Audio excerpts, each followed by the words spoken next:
God.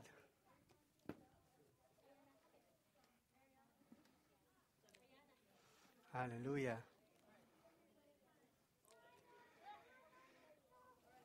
Praise God. Let's all stand to honor the Lord as we prepare our hearts and our minds to receive from Him today. Amen.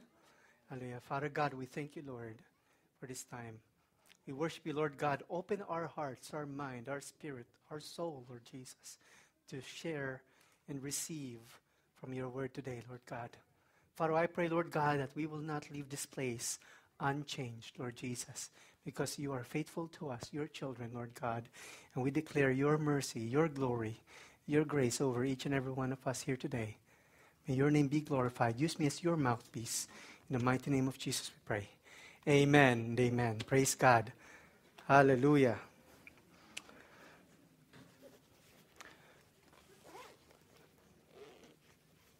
I thought the kids were going to stay, so they would have liked this wonderful example that I have here.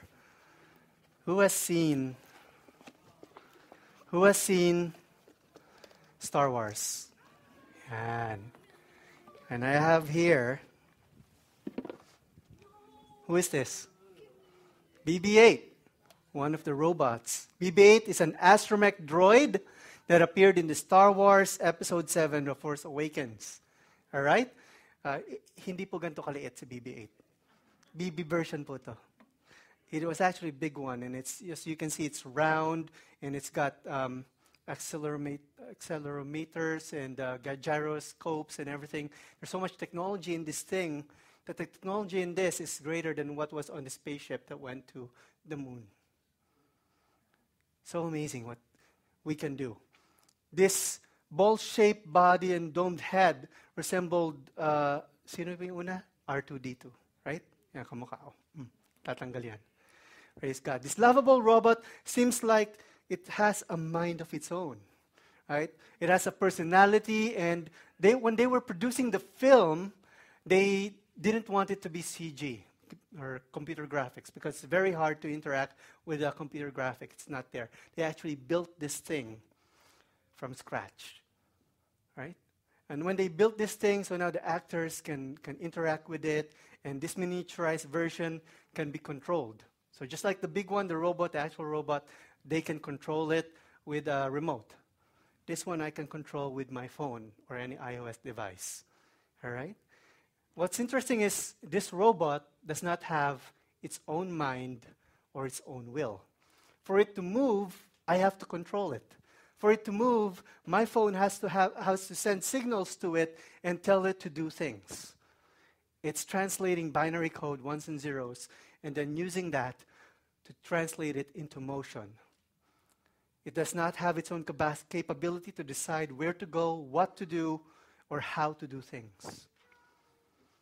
I basically tell it what to do, and it will go. Aren't you glad you're not a robot? Yeah. Eh, iba siguro rito sabi, naku, sana yung asawa ko robot. Ayan. Wag naman. Right? Before I became an American citizen, I was a Canadian. Magluto Canadian, maglaba Canadian, maglinis Canadian. Ayan. Sama ng tingin ng misis ko kasi siya po yung Canadian, hindi ako. Ayan. Praise God. But ngayon, American na. So, kanya-kanya na yan. Ayan. But we are not robot, right? Humans are not designed to simply obey God mechanically like a robot. When man was created, he was created in God's image and likeness. And that means we have the ability to think, the ability to create, the ability to decide.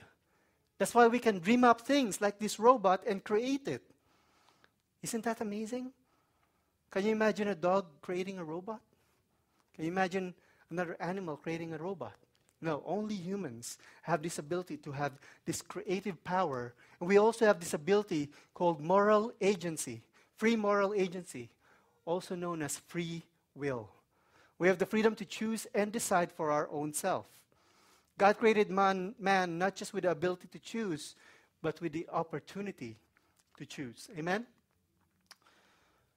Genesis chapter 2, verse 16 to 17 says, "But the Lord God warned him," Adam, "You may freely eat the fruit of every tree in the garden, except the tree of the knowledge of good and evil. If you eat its fruit, you are surely to die. Basically, God is saying, Adam, I trust you. Adam, I trust you. You have the free moral capacity and responsibility to choose wisely and to follow my command. Remember, the Creator has dominion over what He created. The Creator has dominion over what He created. So the person who designed this robot has dominion over it. It can change it, it can redesign it, it can do whatever He wants with it. It's the same with God. When God created Adam, He gave us the right. He gave Adam the right and the dominion over the earth.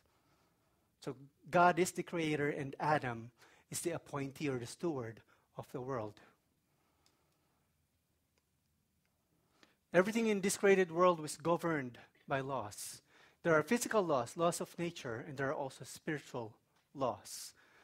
Laws were given so that there will be order, and when there is absence of law, even bending it will result to chaos. So imagine if the law of gravity suddenly stops working right where you are. Sabi ni Ivan, ako, gagaan ako. Yan. We'll suddenly be floating up here in this place. We wouldn't be able to stay where we are.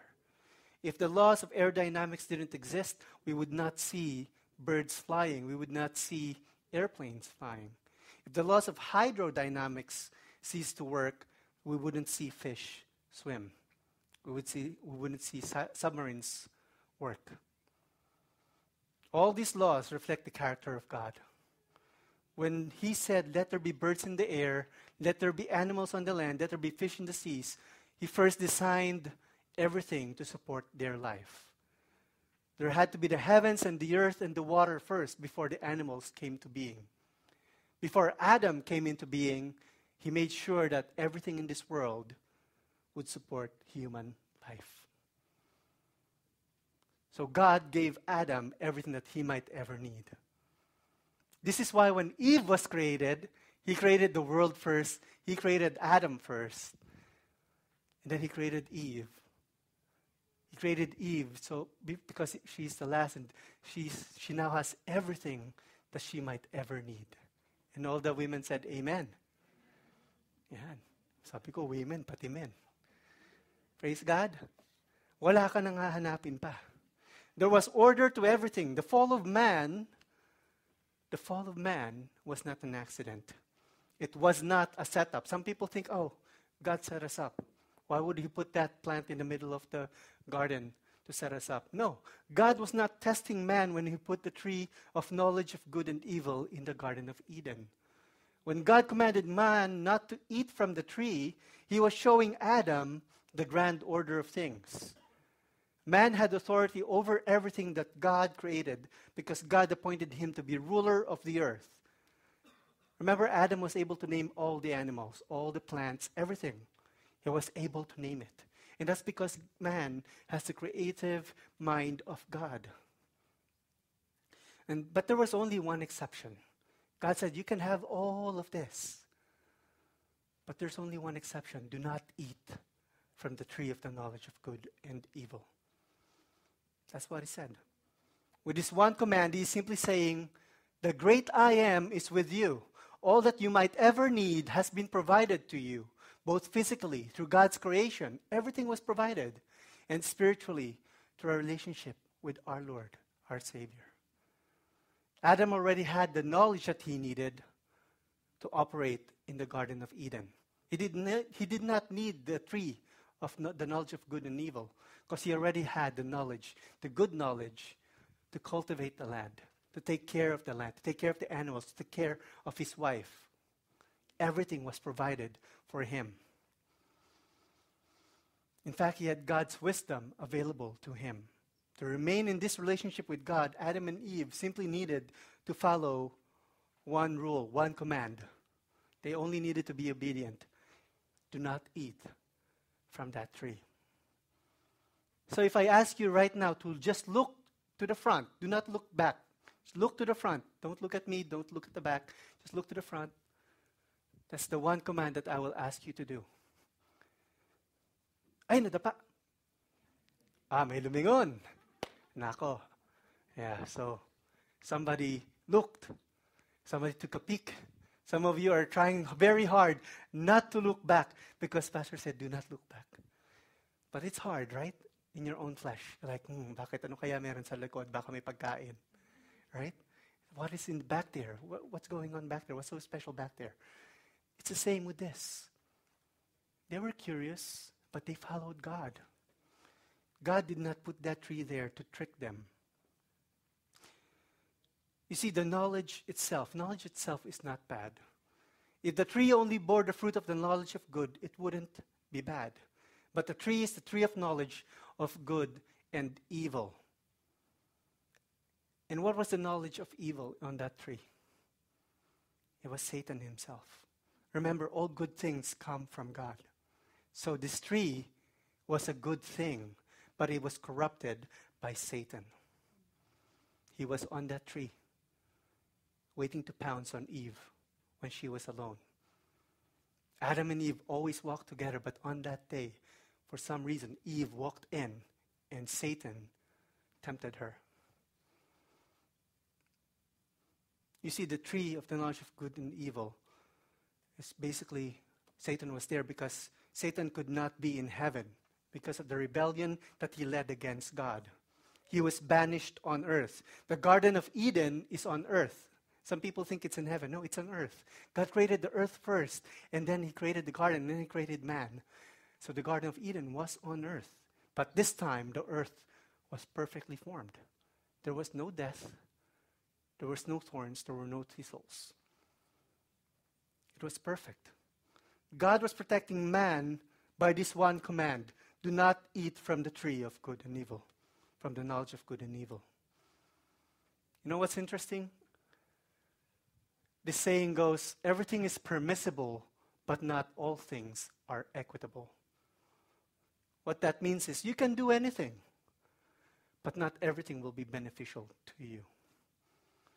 For example, if I choose not to obey traffic laws, I'm not supposed to text and drive, and I text and drive, what will happen? Maybe I won't get caught. Maybe I might get in an accident, and it's not too bad. Or maybe I'll end up in jail. Maybe I'll end up in the hospital. Worst case scenario, you'll probably end up dead. So do not text and drive. No text is more important than your life. But see, this is why that law was given, so that it can hinder us from death. It can save us from death. It can stop us from going to sure death. And what did this say? Do not eat from the tree. If you eat its fruit, you are sure to die. The warning was there because God wants to save us, wants to keep us away from sure death. The command was there to keep us free from sin. When we read the rest of the account in Genesis, we know that Adam and Eve fell into sin. Satan set the trap. He argued this case, and Adam and Eve fell into it. Since God is holy, he cannot have sin in his presence. Amen? Now that Adam and Eve had been tainted with sin, they had to be sent away from God's presence. And because Adam had dominion over all the earth, that dominion, that right, was now given to Satan. He gave up that right when they fell into sin. That's why there's so much evil in this world. That's why there's pain, there's suffering, there's anger, there's hatred, there's evil in this world. And it's manifested and existing in a broken world. But see, the good news is everything is not lost. Romans chapter 5, verse 18 to 21 says, yes, Adam's one sin brings condemnation to everyone, but Christ's one act of righteousness brings a right relationship with God and a new life for everyone. Because one person disobeyed God, many became sinners, but because one person obeyed God, many will be made righteous. Because of the sacrificial death of Jesus Christ on the cross and his resurrection, you now have the opportunity for new life. Not just for the rest of our mortal life here on earth, but more importantly, for eternity in heaven. Amen?